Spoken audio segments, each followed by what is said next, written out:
I ain't gonna lie. Before last night, I was a Fantastic Four hater.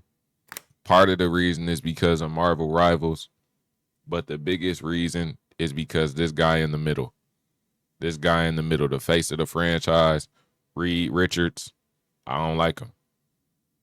I don't like him. He put smut on all Rubber Man name.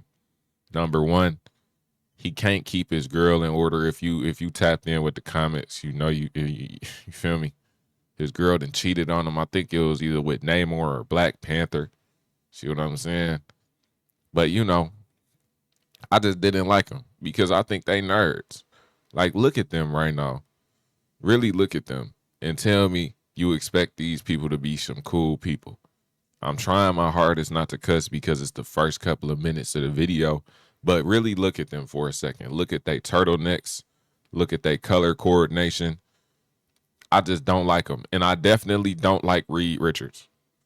But this is the best Marvel movie since I don't even know. I'm putting this movie personally over No Way Home. And it's a lot of reasons for that we going to get into in this video. But this movie was really good. Y'all already know I'm a movie guy. Minor in film. It was my major, but that junk was a lot of work. And I realized I wasn't really learning anything. So I switched it to my minor. And yeah, so I switched my major to psychology. That don't really matter.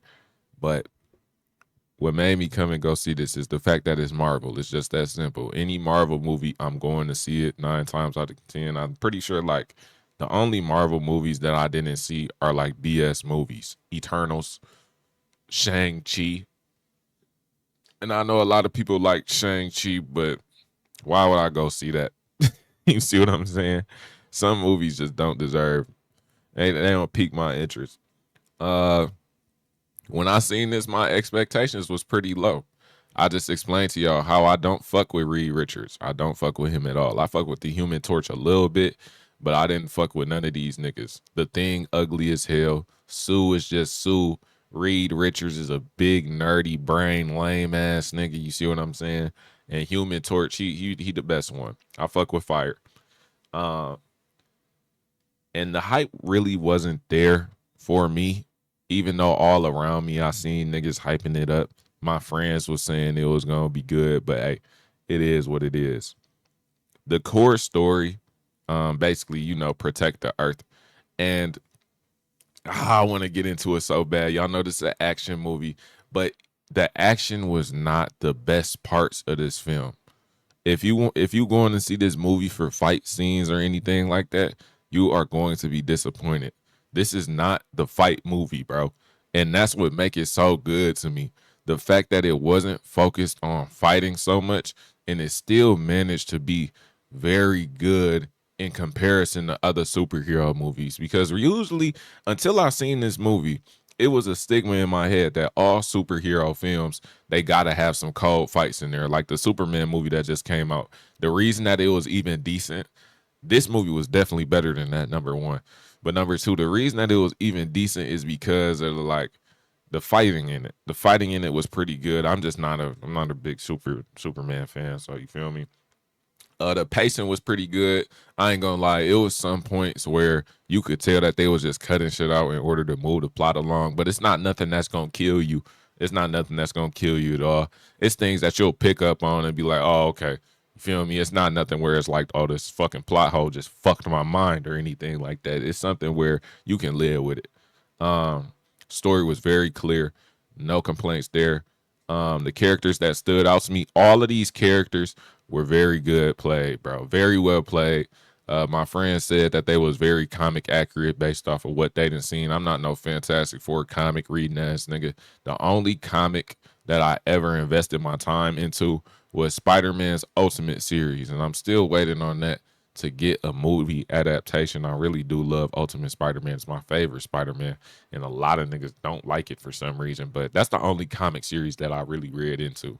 Um, but they said these characters was comic accurate. I didn't relate to anybody personally. Maybe Johnny Storm, because Johnny Storm, he get the huss, he get the huss, he get the huss. Their motivations were definitely believable. And the acting, bro, the acting out of these four was probably the best thing. Nah, it wasn't the best thing in this movie, but the second best thing in this movie. We gonna get to the best thing in this movie in a second.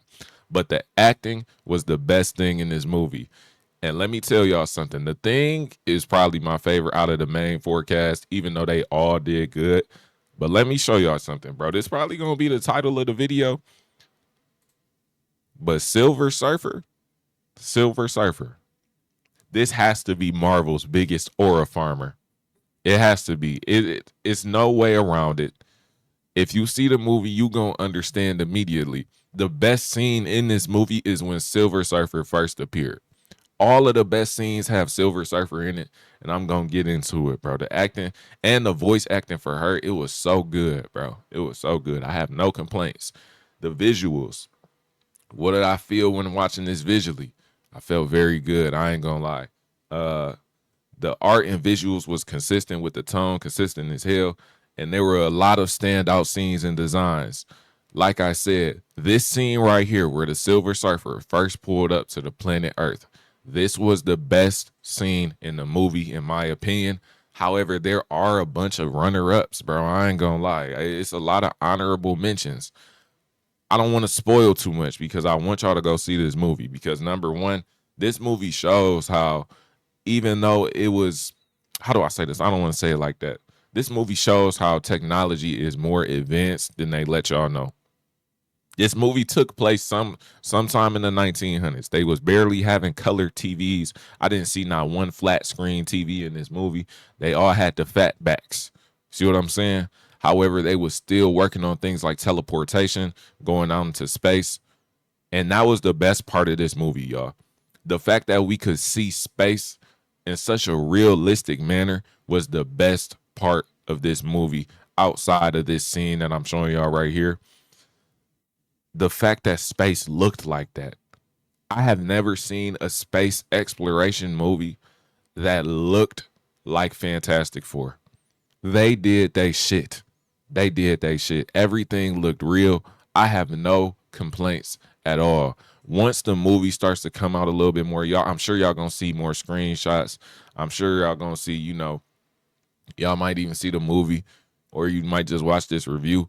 But the way that space looks was beautiful. It was no complaints, bro. The CGI was amazing. The fact that technology is advancing in the way that it is, it really shows like, bro, movies is about to kick it into another gear. I know we had that little dead space where it was trash movies dropping left and right, but like I said, I'm a movie guy. I go to the movies multiple times a month. You see what I'm saying? I see some shit that y'all don't even know about. And movies have definitely risen in quality, and they are going to continue to rise into quality, bro. No cap. It was just a little stagnation period. The sound and score, I didn't even notice it. Like, that's how immersed I was into the story. I didn't even notice the sound in the background and the emotion that they was trying to draw out of me with the sound. Uh, the sound effects that really stood out for the most part is probably just when Silver Surfer was on screen. Like the way she fucking surfing through shit. That shit was so cold. I ain't gonna lie. That shit was cold as hell. Deeper message or theme that I pick up on.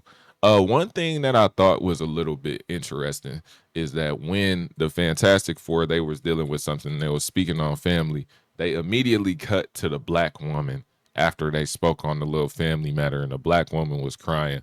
Um, so one of the deeper meanings for sure is to restructure the family at least, or at least show y'all a positive image of the family. And they immediately cut to the black woman because, bro, the black household, man, that shit is fucked up. So when I seen that, I'm like, oh, okay, they hinting at something. Um, Besides that, like I said, technology is far more advanced than you believe. It's just in Fantastic Four, the world is very unified because they have a common threat. If Earth ever had a common threat, I don't know if we'd be unified like that, but they was in this movie.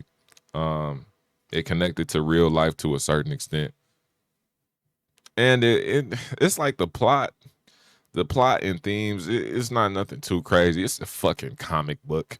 You see what I'm saying? So I ain't gonna say it was too meaningful, but it was entertaining. Y'all should definitely go watch it. Moment that stuck out to me the most, y'all already know. when the Silver Surfer first came to the planet.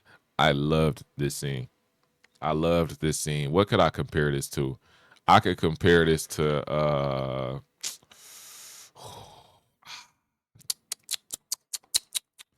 oh, I don't even know, bruh. I don't even know. I don't even know. Probably when Cell started the Cell games or something like that. Like, and they was training for the Cell games. No cap. There was really no moments that annoyed me. Like I said, the only things that was really like, what the hell, is when they did time skips and they didn't show or signify it at all and just did some jump cuts. My girl actually pointed that out to me. But it's not nothing that's not smooth or anything like that. Would I watch this again? Probably, maybe not. But I fuck with it though. So if it's on the TV or something, I wouldn't turn it off.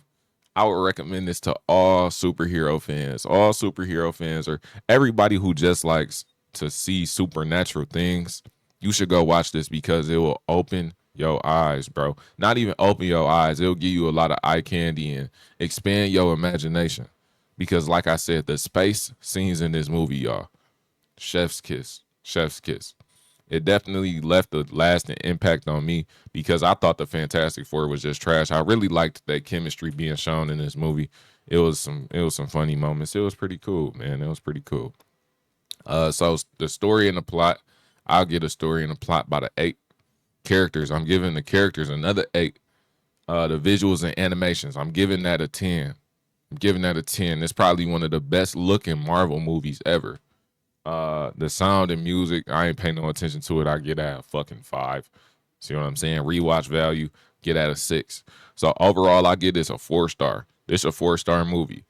I don't know what a 5-star movie is besides Scarface, but it's a 4-star movie for sure. If you've seen this movie, let me know what you thought about it in the comment section and what you would rate it. Everybody else, you got to go see this shit. This shit was pretty fire. Pull up to the Twitch, bro. Link in the description, man. I ain't playing.